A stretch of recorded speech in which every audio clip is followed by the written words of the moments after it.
Bismillahirrahmanirrahim. Innal hamdalillah nahmaduhu wa nasta'inuhu wa nastaghfiruh wa na'udzu billahi min shururi anfusina wa min sayyiati a'malina. Man yahdihillahu fala mudhillalah wa man yudlil fala hadiyalah. Ashhadu an la ilaha illallah wahdahu la syarikalah wa ashhadu anna Muhammadan abduhu wa rasuluh. Ya ayyuhalladzina amanu taqullaha haqqa tuqatih wa la tamutunna illa wa antum muslimun. Ya ayyuhan nasu taqu rabbakumul ladzi khalaqakum min nafsin wahidah wa khalaqa minha zawjaha wa batha minhuma rijalan katsiran wa nisaa. Wattaqullaha alladzi tasaaluna bihi wal arham innallaha kana 'alaikum raqiba. Ya ayyuhalladzina amanu taqullaha wa qulu qawlan sadida yuslih lakum a'malakum wa yaghfir lakum dhunubakum wa man yuti'illaha wa rasulahu faqad faza fawzan 'azima. Wa ba'd. Ma'asyiral muslimin, tidak ada kata yang pantas untuk kita ucapkan di pembukaan khutbah Jumat kali ini kecuali kalimat meminta pertolongan kepada Allah Subhanahu wa taala agar Allah senantiasa menolong kita.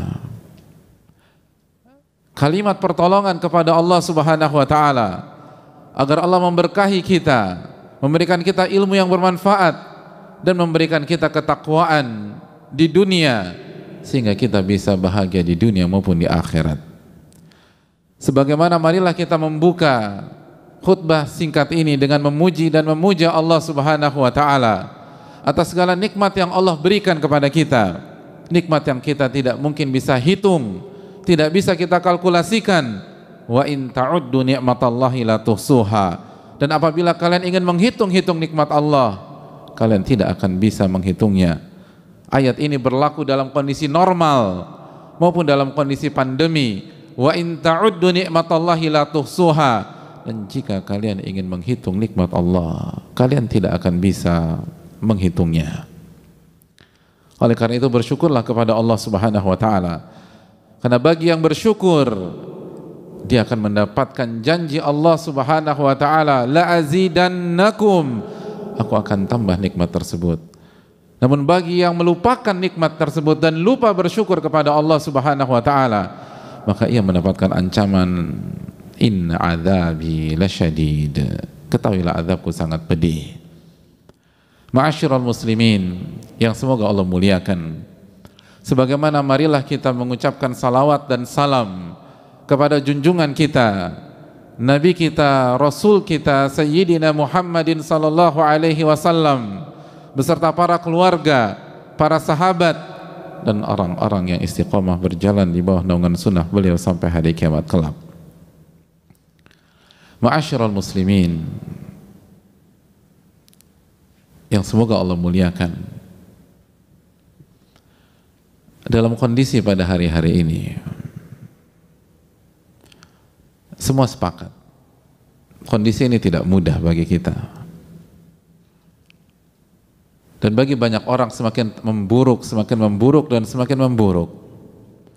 Maka ada sebuah konsep yang harus kita camkan, ada sebuah hadis Nabi SAW yang harus kita baca, harus kita dengar dan harus kita resapi dan menjadi pegangan kita di antara pegangan-pegangan yang lain ketika kita mendapatkan kondisi tidak normal, kondisi sulit, kondisi berat, kondisi penuh ujian dan masalah seperti hari-hari ini. Ma'asyiral muslimin yang Allah muliakan, dalam sebuah hadis yang dibawakan atau diriwayatkan oleh Abu Hurairah, bahwa Rasul sallallahu alaihi wasallam bersabda, beliau berbicara tentang musibah di dunia, beliau berbicara tentang ujian dan kesulitan. Beliau menyampaikan, innal ma'unata ta'til abda minallah ala qadril mu'nah. Sesungguhnya pertolongan itu datang kepada seorang hamba dari Allah Subhanahu wa taala. Pertolongan datang kepada hamba dari Allah Subhanahu wa taala itu tergantung mu'nahnya seorang hamba tersebut. Apa itu mu'nah, hadirin? Mu'nah berarti kebutuhan, sebagaimana mu'nah juga berarti syiddah, kesulitan dan ujian seorang hamba. Nabi kita SAW ingin menjelaskan kepada kita bahwa pertolongan Allah akan berikan kepada kita, pertolongan Allah akan kirim kepada kita, pertolongan Allah akan kasih kepada kita sesuai dengan kebutuhan kita dan sesuai dengan kesulitan kita, sesuai dengan masalah-masalah hidup kita, sesuai dengan krisis yang kita hadapi. Innal ma'una ta'til abda minallahi ala qadril mu'nah. Sesungguhnya pertolongan itu Allah akan berikan kepada seorang hamba sesuai dengan kesulitan dan masalah yang sedang ia hadapi. Dalam riwayat yang lain, Nabi SAW mengatakan tanzilul ma'unatu minas sama' ala qadril mu'nah. Pertolongan Allah akan turunkan dari langit kepada seorang hamba sesuai dengan tingkat kesulitan dan masalahnya. Oleh karena itu, ma'asyiral muslimin yang Allah muliakan, apabila masalah yang kita alami bisa kita deskripsikan dengan angka, lalu keluar angka 70%, maka pertolongan pasti 70%. Apabila masalah yang kita hadapi hari-hari ini 80%, maka pertolongan akan datang 80%. Pertolongan tidak akan datang 79,009% atau 79,9%, lalu 1% ketinggalan atau 0,1% ketinggalan. Karena itulah ma'asyiral muslimin yang Allah muliakan, ketika sedang terkena musibah, ketika terkena masalah dan ujian, maka kita harus benar-benar mencamkan bahwa ujian dan pertolongan berjalan paralel, ujian dan pertolongan berjalan bersamaan, bersama garis lurus. Tidak mungkin ujian meninggalkan pertolongan, tidak mungkin masalah meninggalkan pertolongan, karena Allah lah yang memberikan kita ujian, sebagaimana Allah juga yang memberikan kita pertolongan. Ma'asyiral muslimin yang Allah muliakan,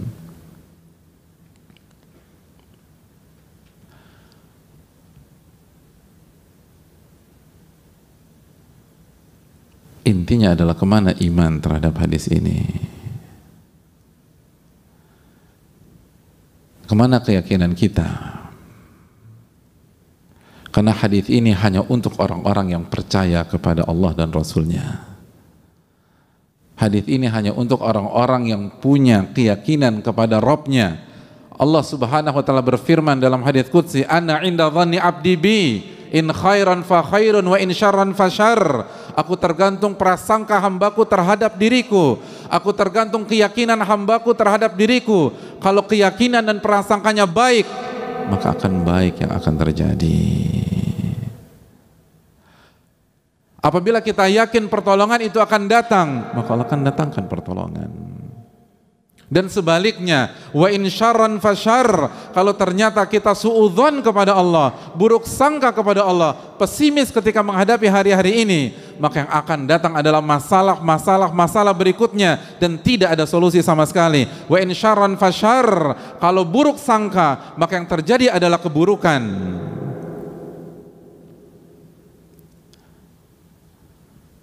Ma'asyiral muslimin yang Allah muliakan, pertolongan itu datang sesuai dengan tingkat kesulitan. Tapi siapa yang mau kembali kepada Rabbul Alamin? Siapa yang bersegera sujud kepada Allah Subhanahu wa taala? Siapa di antara kita yang yakin bahwa pertolongannya bukan di perusahaannya, bukan di makhluk A, bukan di makhluk B, bukan di manusia A, bukan di manusia C? Wa fis sama'i rizqukum wa ma tu'adun, dan di atas langitlah rizki kalian dan apa yang dijanjikan untuk kalian, kata Allah Subhanahu wa taala. Siapa di antara kita yang ketika ada masalah langsung mengingat Rabbul Alamin, Begitu ada masalah, yang dia ingat adalah bukan masalahnya tapi pertolongan Allah Subhanahu wa taala. Siapa di antara kita yang langsung mengambil air wudhu lalu sujud 2 rakaat karena dia yakin kepada firman Allah Subhanahu wa taala, wasta'inu bis sabri was shalah, minta pertolongan kepada Allah dengan sabar dan salat. Hadirin yang Allah muliakan, ketika Nabi kita sallallahu alaihi wasallam menjelaskan bahwa pertolongan akan Allah turunkan dari langit sesuai dengan tingkat kesulitan dan tingkat masalah yang kita hadapi, bukankah itu pesan besar bahwa yang memberikan pertolongan bukan makhluk, yang memberikan pertolongan adalah Rabbul makhluk dan Allah Subhanahu wa taala. Lalu kemana kita dalam konsep ini? Kenapa yang ada di benak kita adalah hubungi si A, hubungi si B, pergi ke sana dan pergi ke sini, seluruh arah kita tuju kecuali arah kepada Rabbul Alamin Subhanahu wa ta'ala. Buktinya tidak ada khusyuan di dalam salat kita. Buktinya tidak ada tambahan rakaat dalam malam-malam ini. Mana air mata taubat kepada Rabbul Alamin? Mana rintihan Rabbirzuqni atau Rabbi tuba alayya? Pertolongan datang dari Allah, maka mintalah kepada Rabbul Alamin. Perbanyaklah ibadah, perbanyaklah istighfar, perbanyaklah taubat. Pertolongan datang dari langit, jamaah, bukan dari teman atau kolega atau klien kita yang kaya raya tersebut. Pertolongan datang dari yang punya alam semesta. Maka kenapa konsentrasi kita fokus pada perusahaan kita? Apakah saya di layoff atau tidak? Itu yang bikin kita rusak. Karena kita salah meminta pertolongan. Karena kita meminta pertolongan kepada pihak yang tidak bisa kasih kita pertolongan. Urus diri dia sendiri saja, sibuk dan ribetnya minta ampun dalam kondisi pandemi seperti ini. Lalu kita ngemis-ngemis kepada orang-orang itu. Dan di waktu yang sama kita lupa mengemis kepada Rabbul Alamin. Walillahi mulkus samawati wal ard. Dan milik Allah kerajaan langit dan bumi. Kemana ayat itu di dalam hati kita?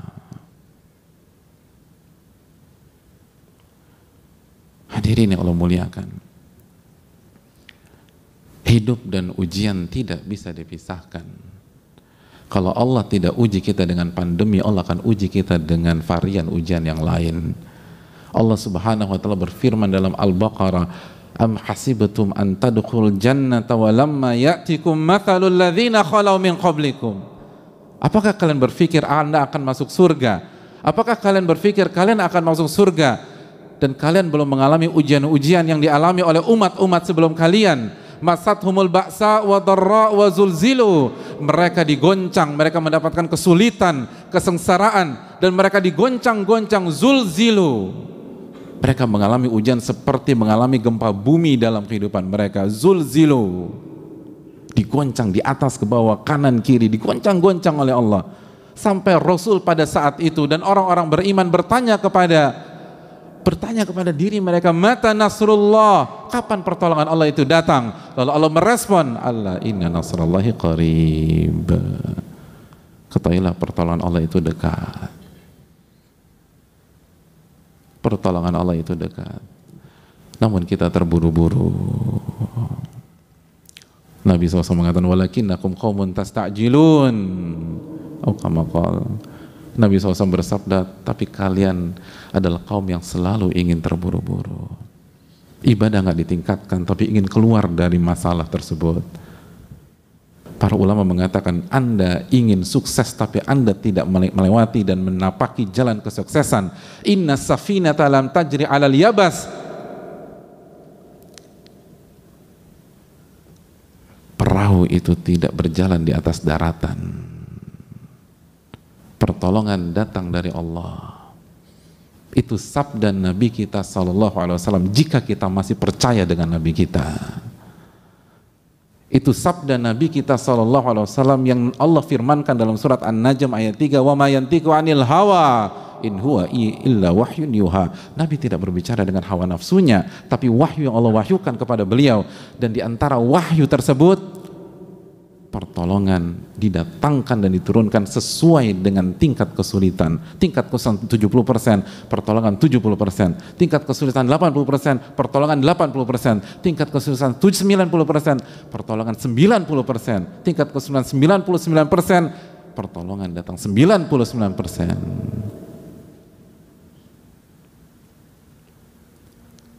Fa'tabiru ya ulil albab. Maka ambil pelajaran bagi orang-orang yang mampu berpikir jernih. Aqulu qouli hadza wa astaghfirullah li wa lakum.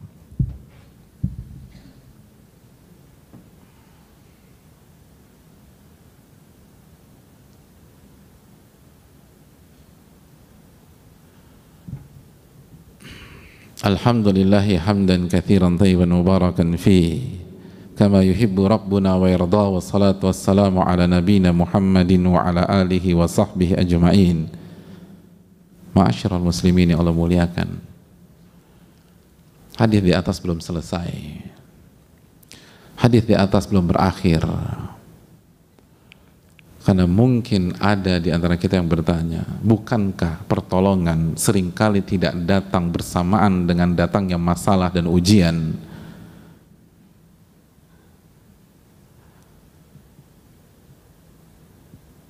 Dan itu yang saya alami sendiri.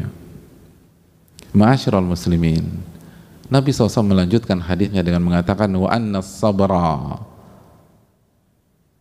ya'til abda ala qadril musibah. Dan kesabaran Allah datangkan kepada seorang hamba sesuai dengan beratnya musibah.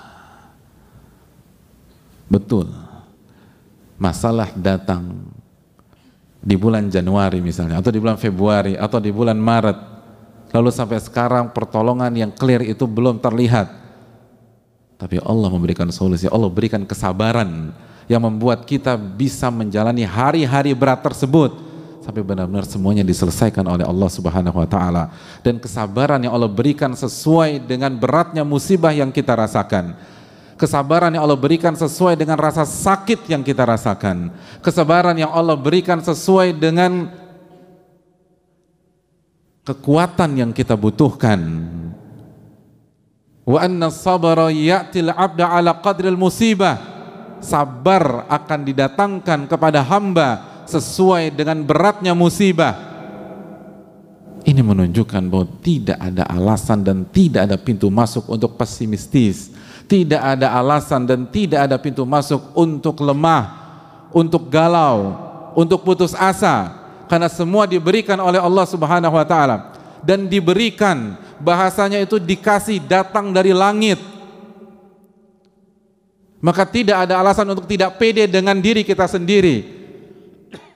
Tidak ada alasan mengatakan saya nggak mampu, saya nggak sanggup. Betul, siapa yang sanggup di antara kita? Sedangkan Allah berfirman dalam surat An-Nisa ayat 28, wa khuliqal insanu dha'ifa. Manusia diciptakan dalam kondisi lemah.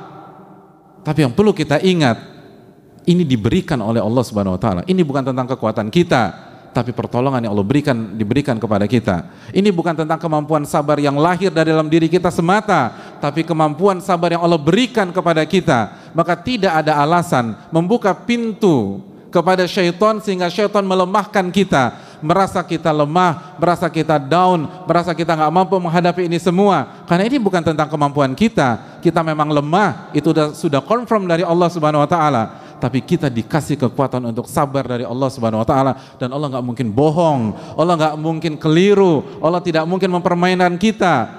Alif Lam Mim, dzalikal kitabul la raiba fihi hudal lil muttaqin. Alif Lam Mim, kitab ini tidak ada keraguan, tidak ada keraguan sama sekali. Yang disampaikan adalah hak, tidak boleh diragukan dan tidak ada keraguan sama sekali. Sebagai petunjuk bagi orang-orang yang bertakwa. Dan Allah menyatakan demikian. Allah menyatakan demikian, bahwa kesabaran akan didatangkan sesuai dengan beratnya musibah. Artinya tidak ada alasan untuk pesimis seberat apapun masalah yang kita hadapi.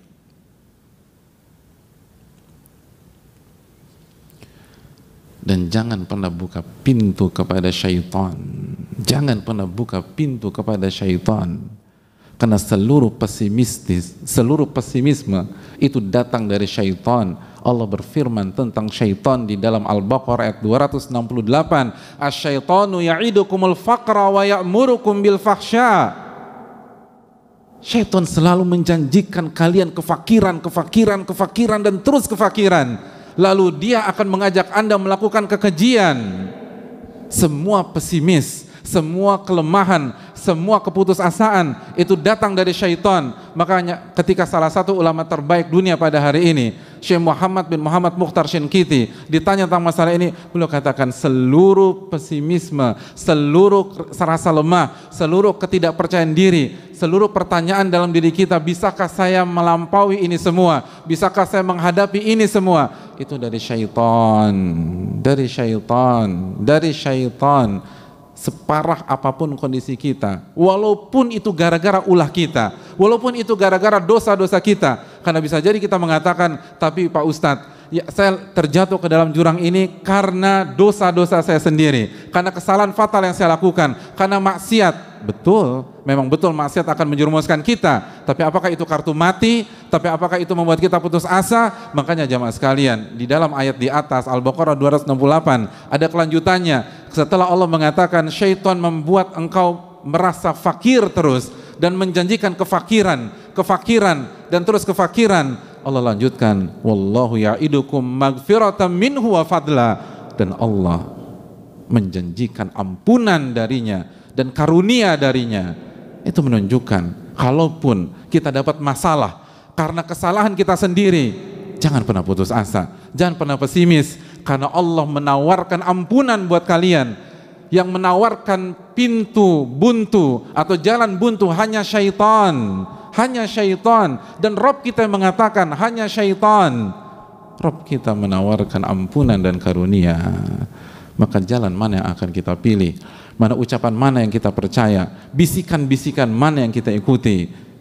Oleh karena itu jamaah sekalian, fa inna ma'al usri yusra, inna ma'al usri yusra. Sesungguhnya bersama kesulitan ada kemudahan, bersama kesulitan ada kemudahan. Dan Allah juga katakan dalam surat Talaq, wa yaj'al ba'da usri yusra, wa yaj'alallahu ba'da usri yusra. Dan Allah jadikan setelah kesulitan kemudahan. Oleh karena itu, marilah kita meyakini sabda Nabi kita sallallahu alaihi wasallam dan tanamkan optimisme di dalam diri kita. Nabi SAW mengatakan, yu'jibunil fa'lu, aku sangat kagum dengan optimisme. Umat Rasul SAW adalah umat yang penuh rasa optimis karena nabinya senang dengan optimisme. Dan beratnya ujian bukankah tanda cintanya Allah kepada kita?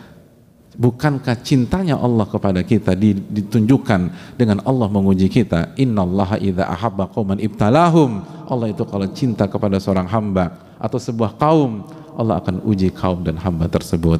Oleh karena itu, semangatlah, optimislah, dan kembalilah kepada Allah Subhanahu wa taala, karena pertolongan datang darinya, bukan dari makhluk.